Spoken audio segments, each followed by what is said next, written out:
America is beginning to look like Nazi Germany prior to World War II.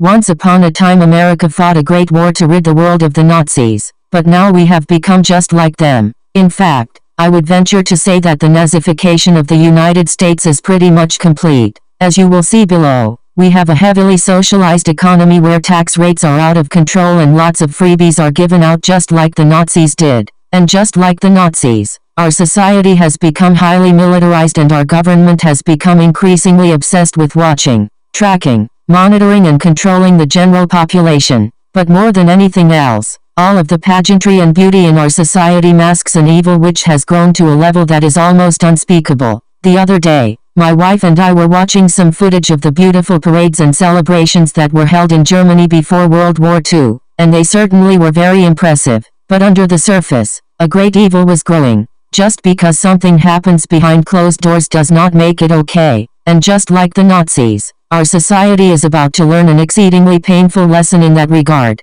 Let's start out by talking about the economy. Most people tend to regard the Nazis as far right, but the truth is that they were socialists. By heavily taxing and spending, the Nazis were able to temporarily restore economic prosperity after the great economic crisis that occurred under the Weimar Republic, and this helped fuel their wild popularity. The following comes from Wikipedia. In the midst of the Great Depression, the Nazis restored economic stability and ended mass unemployment using heavy military spending and a mixed economy. Extensive public works were undertaken, including the construction of autobahns, high-speed highways. The return to economic stability boosted the regime's popularity. Just like the Democrats of today, most people don't consider the Nazis to have been socialists, but that is precisely what they were. I think that former game show host Chuck Woolery nailed it with some of his recent public statements. Chuck Woolery, perhaps best known for being the host of the show Love Connection from 1982 to 1994, also frequently takes to Twitter to express political viewpoints. In a recent series of tweets Woolery, 74, offered his opinion on politics, the size of government, and the political nature of the Nazi Party. Nazi is described as a right-wing organization, yet there were socialists. Sick.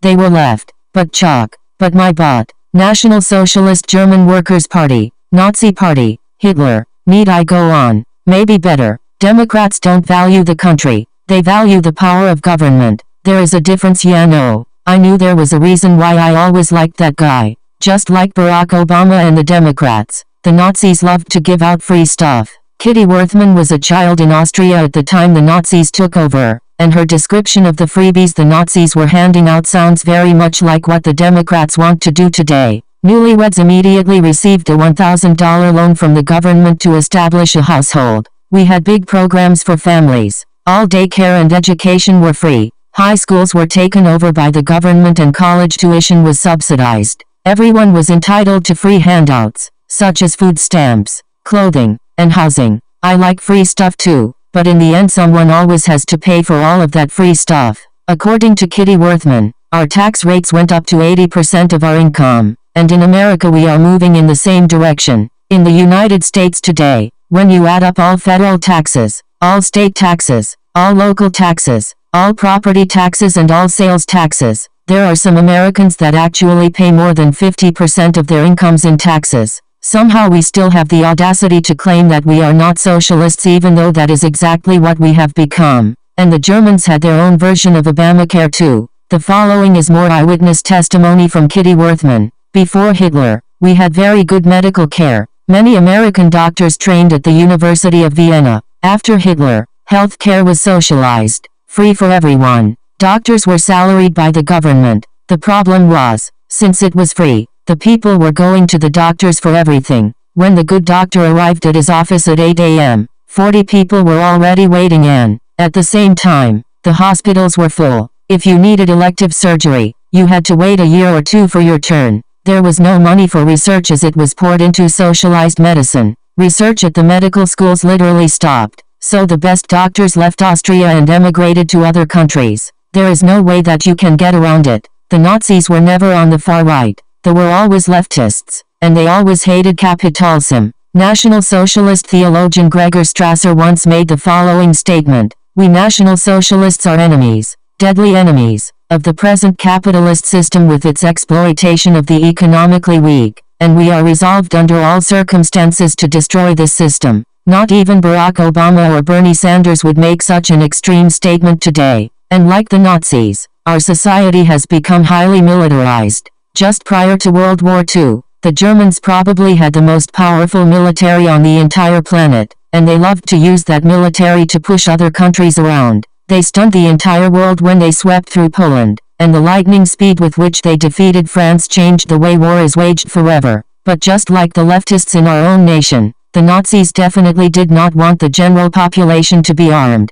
Kitty Worthman remembers very well what happened in Austria under the Nazis. Next came gun registration. People were getting injured by guns. Hitler said that the real way to catch criminals, we still had a few, was by matching serial numbers on guns. Most citizens were law-abiding and dutifully marched to the police station to register their firearms. Not long afterwards, the police said that it was best for everyone to turn in their guns. The authorities already knew who had them, so it was futile not to comply voluntarily. And just like the leftists of today, the Germans were extremely suspicious of individual liberty and freedom. The secret police were everywhere, and anyone that was even suspected of anti-government activity was monitored very closely. Sadly, we are becoming just like the Nazis in this regard, only now we have the technological capability to take things so much farther. Government control freaks are systematically watching us, tracking us, recording our phone calls and monitoring our emails. It has gotten so bad that even 64% of all reporters believe that the government is spying on them.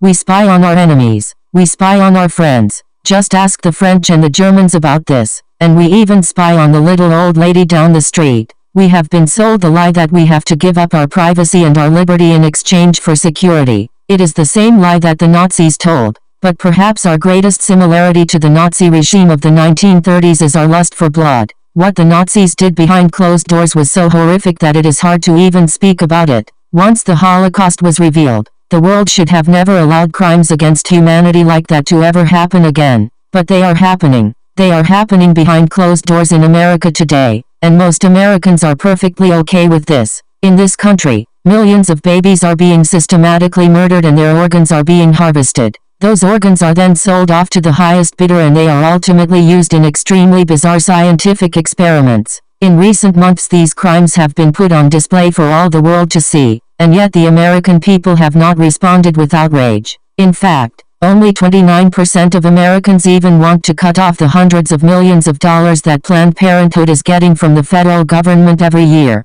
Do you know what that 29% figure tells me? It tells me that America is done. America is finished. And it turns out that Hitler was actually a huge fan of the founder of Planned Parenthood, Margaret Sanger. As I have written about previously, it was Sanger that once said the following: "The most merciful thing that a family does to one of its infant members is to kill it." Hitler echoed this sentiment when he penned the following in Mein Kampf: "The demand that defective people be prevented from propagating equally defective offspring represents the most humane act of mankind." Of course those on the left are going to get very upset by all of this, and I am sure that some of them will leave some very nasty comments following this article. But the truth is the truth, and it isn't just Democrats. Most Republicans in Congress are in the exact same boat too. If we don't want to be like the Nazis, we should stop acting like them, and that includes not pushing Christianity out of every area of public life. The following information was uncovered by author Bruce Walker, the author of The Swastika Against the Cross, The Nazi War on Christianity.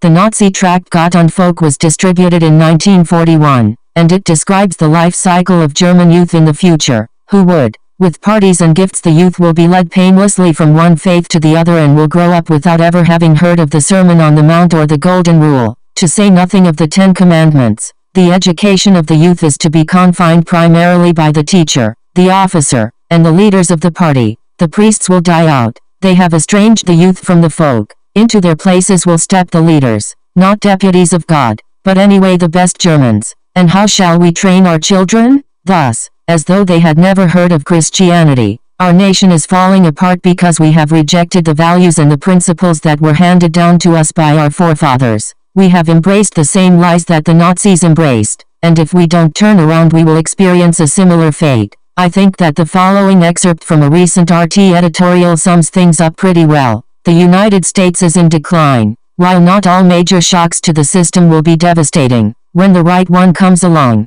the outcome may be dramatic. Not all explosives are the same. We all know you have to be careful with dynamite. Best to handle it gently and not smoke while you're around it. Semtex is different. You can drop it. You can throw it. You can put it in the fire. Nothing will happen. Nothing until you put the right detonator in it. That is, to me, the US and most of the supposedly free West, increasingly looks like a truck being systematically filled with Semtex. But it's easy to counter cries of alarm with the fact that the truck is stable, because it's true. You can hurl more boxes into the back without any real danger. Absent the right detonator, it is no more dangerous than a truckload of mayonnaise. But add the right detonator and you're just one click away from complete devastation. Absent a major crisis, the United States may be able to keep going down the same road for a few years more, but I wouldn't count on it. We have willingly chosen to tear down and destroy everything that our forefathers built, and we were convinced that we had a better way. Now decades of incredibly foolish decisions are starting to catch up with us, and yet we still persist in our stubbornness.